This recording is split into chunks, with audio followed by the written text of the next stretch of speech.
Beralih ke informasi lain, pemirsa, cuaca buruk yang melanda Talaut 2 hari sejak Selasa 27 Februari hingga kini membuat sejumlah wilayah tergenang air. Inilah video amatir milik warga yang merekam meluapnya sungai yang ada di Desa Bantane, Kecamatan Rainis yang terjadi pada Rabu 28 Februari 2024.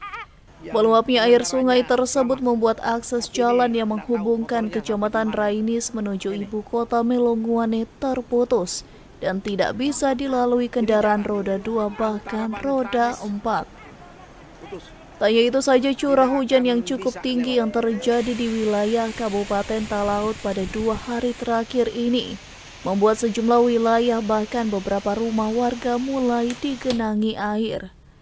Berdasarkan rilis dari BMKG, curah hujan dengan intensitas yang cukup tinggi ini akan berlangsung pada periode 27 hingga 20 Februari 2024. Terkait dengan hal tersebut, Wakil Bupati Talaut Mokhtar Arunde Parapaga mengimbau warga Tanah Porodisa secara khusus yang tinggal di bantaran sungai dan di pesisir pantai agar tetap waspada dengan adanya banjir dan tanah longsor serta air pasang. Memperhatikan cuaca buruk dan hujan deras yang sudah berlangsung 2 hari di Kabupaten Talaut. Saya atas nama pemerintah daerah menghimbau kepada seluruh masyarakat, saudara-saudaraku sekalian, agar waspada, terutama saudara-saudara yang tinggal di daerah bantaran sungai dan di sekitar tebing, agar selalu waspada, sebaiknya untuk menyingkir sebentar.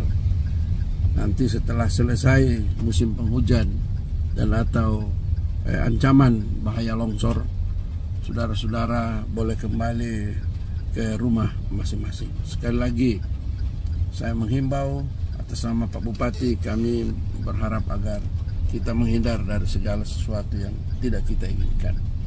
Parapaga berharap pengguna angkutan transportasi laut untuk tetap waspada dengan gelombang tinggi dan terus mengupdate perkembangan terkini perubahan cuaca yang terjadi di wilayah Kabupaten Talaut. Dari Talaut, Alfred Tumanung melaporkan untuk Kawan Nuwa TV.